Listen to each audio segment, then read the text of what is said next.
folks, welcome to another episode of Simply Knives with Brackin Blades Forge. I'm a big stupid weirdo. Today, we're going to be making our integral out of 1085 round bar. There's other sources of round bar that you can use. You can also use coil springs.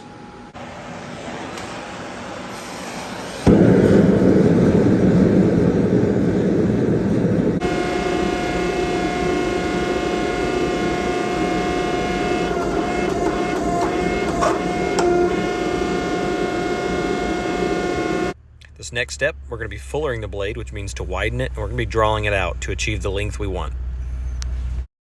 And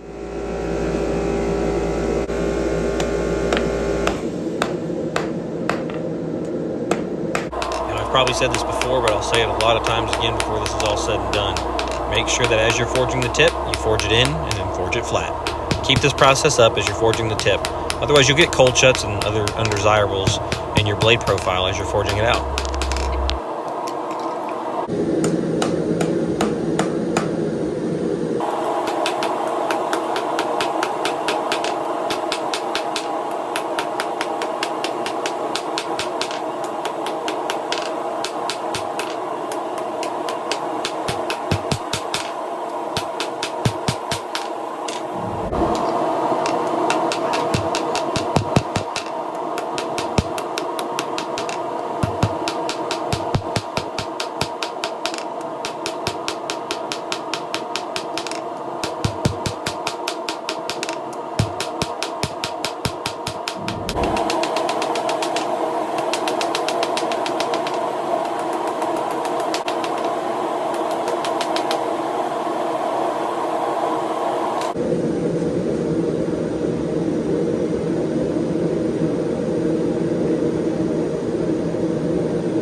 The same rule applies when you're tapering metal to make a spike. You want to make sure you press it from all three sides so that it doesn't twist out of control.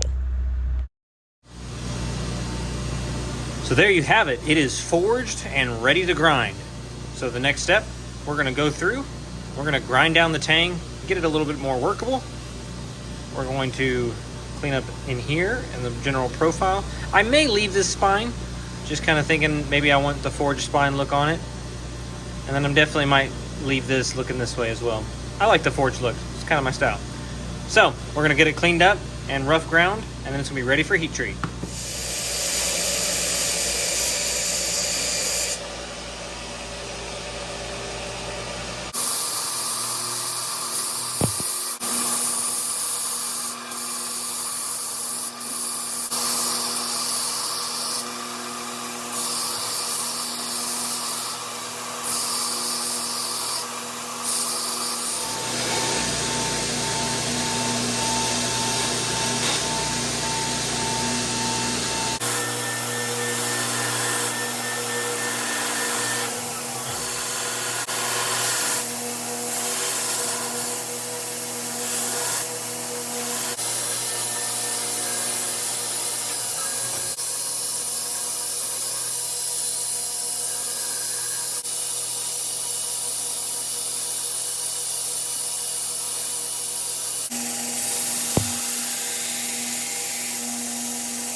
And there you are.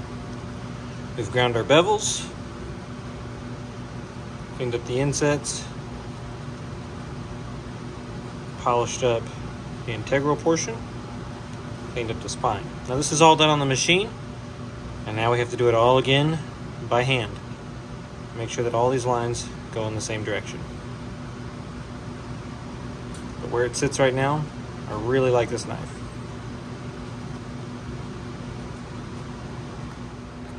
Can you see my face? Yeah. Okay. If you're enjoying this video and our other videos, make sure to hit the like button, the subscribe button, and the bell notification button. Also, below in the description there's a link to our Patreon, and you should go support us. We'd really appreciate it. Thanks.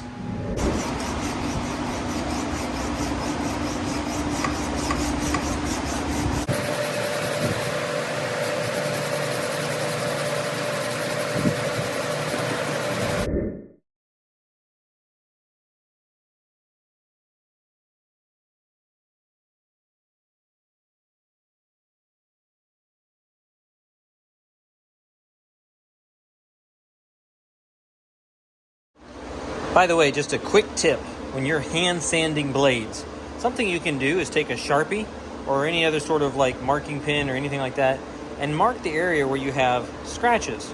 And then what you can go do is go through with your sandpaper and sand that away until the black marks are gone, and then you can look for scratches again and move on to the next grit and do the same thing. There you have it. Sanded to 150. Now it's time to heat treat.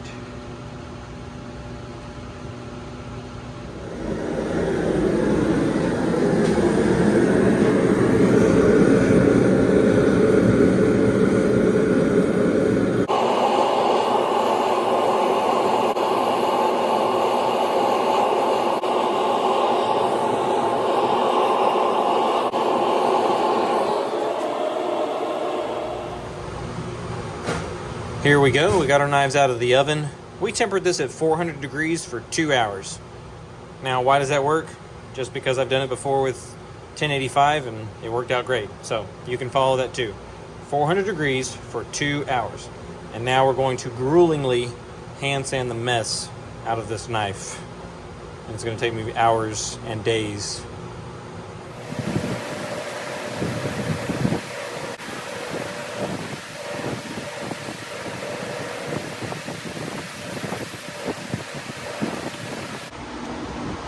So this next part is really important, and you're going to want to make sure that you pay attention to it. When I get to my final grit, I like to kind of just pull it one direction towards me. Not going back and forth. Applying good even pressure. And just pulling that sandpaper towards me.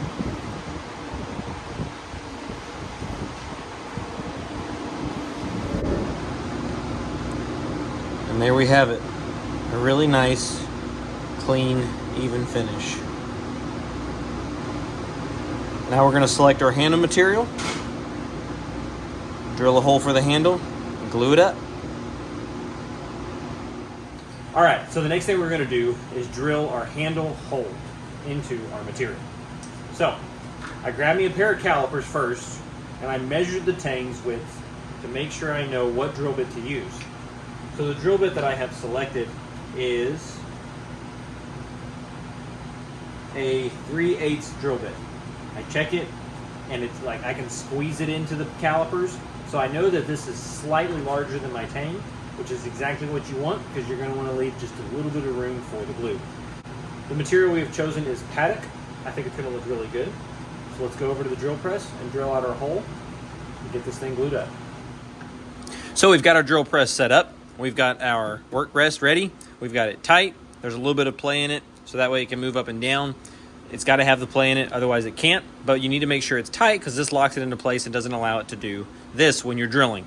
Another thing I did is I went ahead and made a mark up here where I need to stop drilling, so that way it goes far enough past my tang. Let's drill.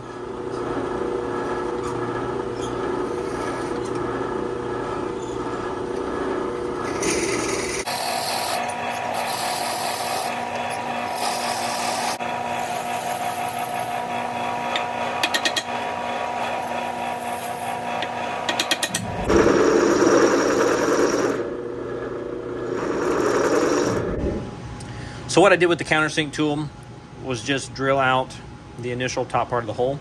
And what this does is when I sink my knife in here, it cleans it up and sinks it in real tight to the integral portion of the knife.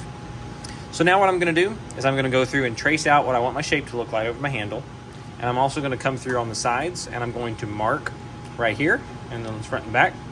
And I'm going to pre-grind and clean those up before I even glue this on to the knife.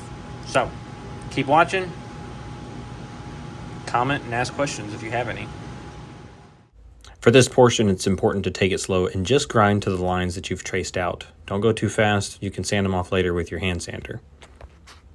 If you're enjoying this video, please make sure to hit the like button, the subscribe button, and the bell notification button. Also, check out our playlist to see more videos like this. Okay, so now we've got a rough grind on the handle. It is profiled how we want, and you see we followed our line. I didn't try to get it as smooth as 100% possible because I'm going to go to my mouse sander and just work this by hand until this gets really the way that I really want it to feel. You can do this all on a machine if you want. For me, sometimes I like to slow it down, use a mouse sander or hand sand, and just really clean it up and get it to a better fit and finish. You know, really taking just a little bit off at a time until this all gets nice and rounded out. And then we're going to glue it up. You can hand sand this with sandpaper. Just make sure you work up to a reasonable grit like 600 or 800. For me, I found that the mouse sander works really, really well, and I can control it better and just get a good even finish all over. And this is also what I'm used to using.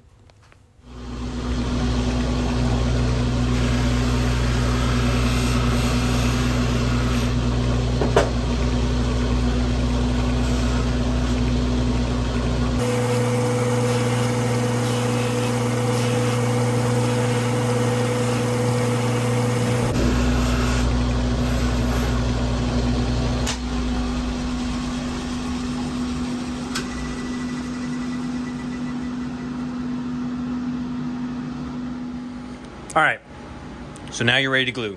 The handle is done, it's been buffed, it's cleaned, it's ready to go. We have no more handle work to do. All we've left to do is glue the knife into the handle. So what we're gonna do is we're going to get a cloth, we're gonna put in our vise, put the wood into the cloth, we're gonna tighten down, don't crack the handle, just tighten down enough so it doesn't move. And what you're gonna wanna do is you're gonna do a pre-setup. What I mean by that is have your clamp ready, have your knife in there, make sure everything's aligned, go ahead and clamp it, make sure everything that fits right, so that way when you add the glue, you know what you're doing. When you're doing any hidden tang knife where you're epoxying in the tang, make sure to have an extra rag handy because the glue can get messy.